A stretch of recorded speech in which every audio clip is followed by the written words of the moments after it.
어떻게 문명을 건설했을까요? 실용서부터 경제, 경영, 인문학까지 실생활에 도움이 되는 책 함께 읽어보는 시간입니다. 듣고만 있어도 똑똑해지는 지식충전소 주경야도 성신여자대학교 겸임교수이자 북튜버 이시안 작가와 함께하겠습니다. 안녕하세요. 네, 안녕하세요. 새 인사부터 해야 될 것 같은데. 네, 새해 복 많이 받으십시오. 예, 새해 복 많이 받으십시오. 네. 근데 우리가 새해 첫 출발하는 의미에서 네. 뭔가 좀 특별한 책을 갖고 오셨을 것 같은데요. 네, 제가 새로운 해를 맞이하시는 분들을 위해서 저도 같이 맞이했지만 네. 한 가지 제안을 하려고 그럽니다. 어떤 제안? 우리가 이제 저번 시간에도 이제 새해 결심 뭐 이런 얘기를 좀 했잖아요. 네. 그 결심이 뭐 금연, 금주, 뭐 매일 운동 이런 같은 걸 많이 생각하시는데 네. 너무 난이도가 극강인 것 같아요. 3일이면 지나가고 막 이럴 수 있는 거라. 왜 그러세요? 지금 저도 결심을 이제 와가신 분들한테 그래서 좀 말랑말랑한 할만한 제안을 하나 이런 결심 어떠신가 제안을 하나 해볼까 하는데 네. 올해 책 한 권 꼭 읽겠다 이런 정도 네. 한 권의 책을 꼭 읽겠다 이 독서를 제안을 하고 싶어요. 근데 이 독서를 그냥 독서가 아니라 네. 집에 있는 벽돌책 한 권을 부수기 이렇게 새해 결심을 해보시는 게 어떨까 합니다. 그거 괜찮은 것 같아요. 네. 한국에서 벽돌책들이 몇십만 부에서 심지어 100만 부, 200만 부 팔린 책도 있거든요. 네, 맞아요. 그래서 제목도 많이 아시고요. 심지어 집에서 찾아보면 있어요. 자기가 가지고 있습니다. 읽지 않았을 뿐이죠. 네. 네, 그래서 2023년에는 그런 벽돌책 가운데 한 권은 읽어보는 해가 됐으면 어떨까? 결심하시는 게 어떨까 해가지고 이제 제안을 해보고요. 그런 의미에서 올해 새 이제 주경야도 코너에서 몇 번은 벽돌책 특집으로 진행을 할까 합니다. 어떤 벽돌책을 준비해 오실지 궁금한데요. 네. 이 출판사들이 네. 상하로 그래서 안 쪼개는 것 같아요. 맞아요. 상하로 쪼개면은 두꺼운 책인데 상하로 쪼개면 상만 팔리거든요. 그렇죠. 그렇죠. 그러니까 벽돌책은 기왕 벽돌책이니까 네, 어차피 가격이 있더라도 두껍게 한 권 뭐 이렇게 내는 거 아닌가? 네. 뭐 제 추정입니다만 그런 생각을 하는데요. 네. 자, 그럼 오늘 소개해 주실 벽돌 어떤 겁니까? 아마 벽돌책 가운데 가장 많이 가지고 있는 책 중에 하나일 거라고 생각을 하고요. 네. 2015년에 한국에 처음 출판되었거든요.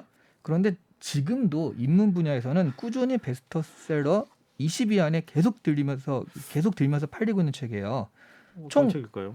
636페이지인데요. 네. 정말 벽돌책의 대명사 같은 책입니다. 유발 하라리의 사피엔스입니다. 아니, 사피엔스 읽었다고 하는 분들 많이 봤는데 저는 아니에요. 그게 아니에요? 사피엔스를 읽었다기보다는 안다라는, 그러니까 왜냐하면 또 이런 게 있어요. 사피엔스를 너무 많이 소개를 하는 거죠. 여기저기서. 예. 내용이나 이런 거는 대충은 아는 거죠, 사람들이. 아니, 유발 하라리 인터뷰도 많이 해요. 그러니까요. 네. 그것도 약간 예전엔 볼 수 없었던 현상이에요. 네. 너튜브나 이런 데 보면 사피엔스 가지고 얘기하는 거 굉장히 많거든요. 예. 그런 걸 보면서 이제 내가 읽은 거나 다름없다라고 생각하시는 분들이 많더라고요. 그러면은 실제 얼마가 판매가 된 겁니까? 야, 유발 하라리 이 사피엔스는요. 전 세계적으로 2천만 부가 판매됐습니다. 많이 판매됐네요. 네, 한국에서는 정확한 집계는 없는데요. 2019년까지 유발 하라리 3부작이 있거든요. 예. 호모데우스 21세기란 21가지 재원 해가지고 요 세 가지가 총 100만 부가 팔렸다라는 기사가 나온 적이 있어요. 2019년에. 와. 근데 사피엔스가 상대적으로 더 잘 팔리는 거잖아요. 예. 절반 이상은 사피엔스라고 추정이 되고요. 2019년이고 계속 그 뒤부터 또 이 베스트셀러 20위 안에 들었으니까 추정상은 한 100만 부는 팔지 않았나 이렇게 짐작을 하고 있습니다.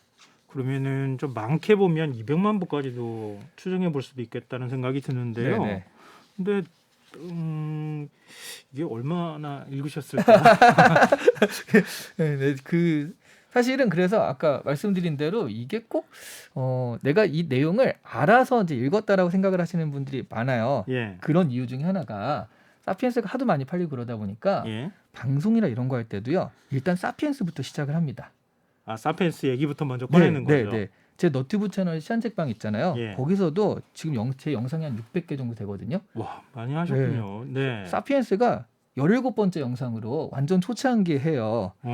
왜냐하면 이게 사피엔스가 조회수가 많이 나오는 영상이거든요. 네. 아니, 이름만으로도 네. 호기심을 불러일으키는 책? 아니면 그렇게 굉장히 많이 언급을 하고 있기 때문에 네. 내가 비록 다 읽지는 못했다 하더라도 그래도 알아야 하는 필수 교양서 같은 느낌을 받게 되는 거 아닌가 싶거든요. 그리고 이런 해석도 가능할 것 같아요. 집에 있는데 예. 근데 이제 앞에 몇 페이지 읽어보니까 도저히 못 읽겠어가지고 예. 아 이거 영상으로 좀 참고를 해야겠다라고 해서 찾아보시는 분들 굉장히 많은 것 같습니다. 예. 아니 우리가 그 독자들의 수준을 네. 그렇게 표현하면은 조금 더 죄송스러운 거니까 아니요. 읽으신 분들도 꽤 있기는 할 것 아, 같은데요. 근데 그 데이터 과학자 세스 다비도위치라는 사람이 있는데요. 예. 모두 거짓말을 한다는 책에서 데이터를 가지고 분석을 하는데요. 예. 벽돌책을 끝까지 읽는 사람의 확률이요 3에서 4%라고 합니다. 아 이거밖에 안 돼요. 네.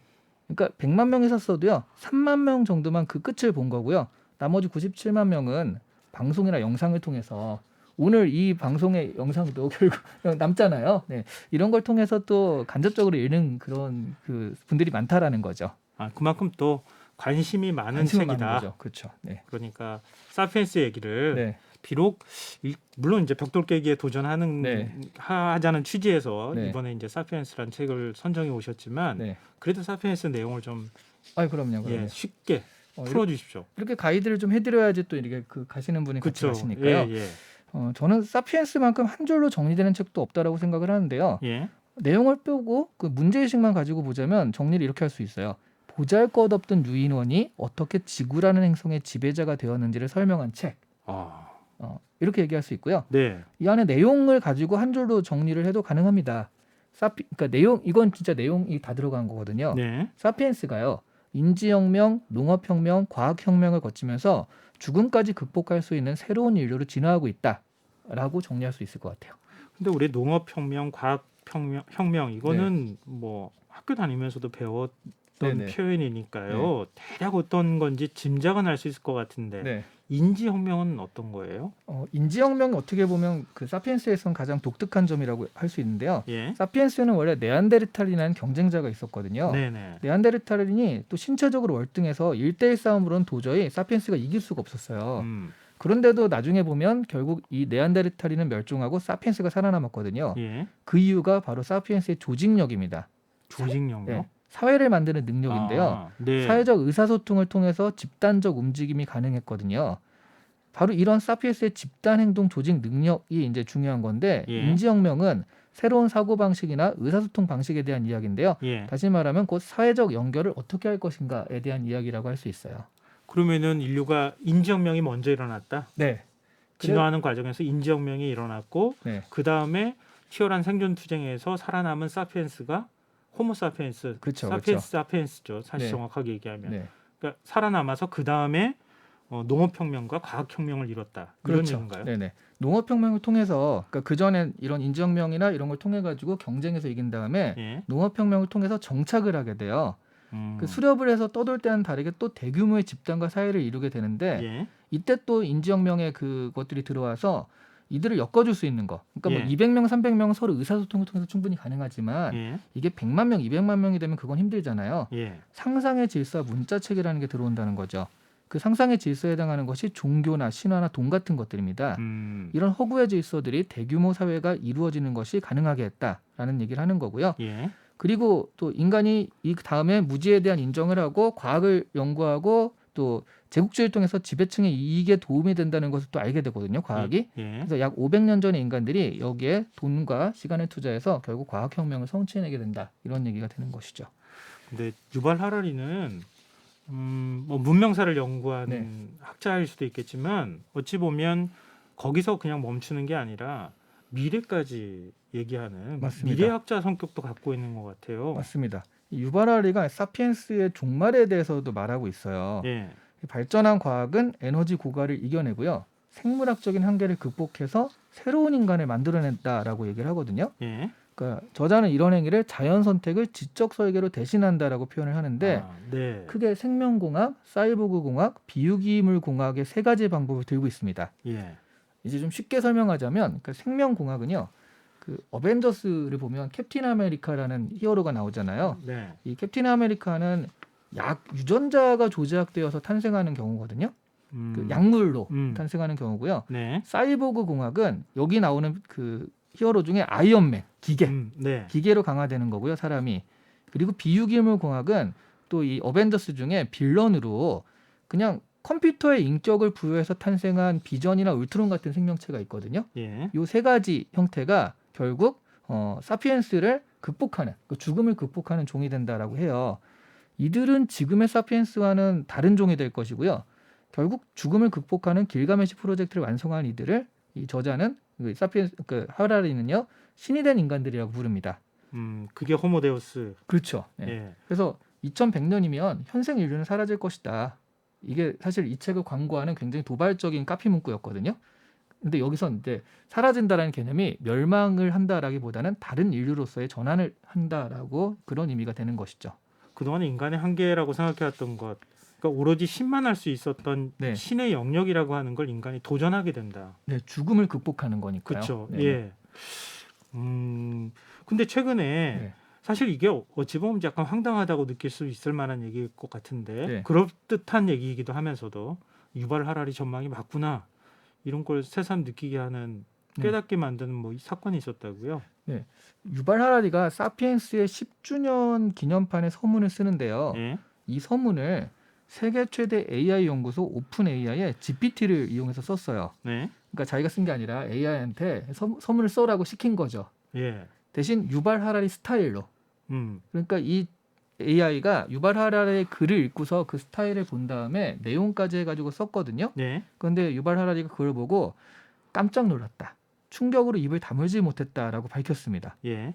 처음 읽고서 1, 2분 동안 찬찬히 들여다본 후에야 비로소 내가 쓴 글이 아니라는 결론을 내릴 수 있었다라고 합니다. 저자도 자기 스스로가 그렇죠. 내 글인지 아닌지 헷갈렸다고요. 내가 술 먹고 썼나 하는 그런 느낌이 들 정도로 네. 그만큼 AI가 유발 하라리의 스타일을 잘 학습해서 그 유발 하라리 자체도 헷갈릴 정도로 재현을 했다라는 건데요.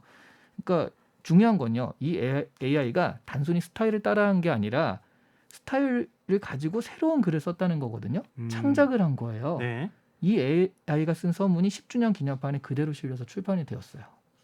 그랬었군요. 네. 그거 한번 저도 구해서 읽어보고 싶은 생각이 드는데요. 네.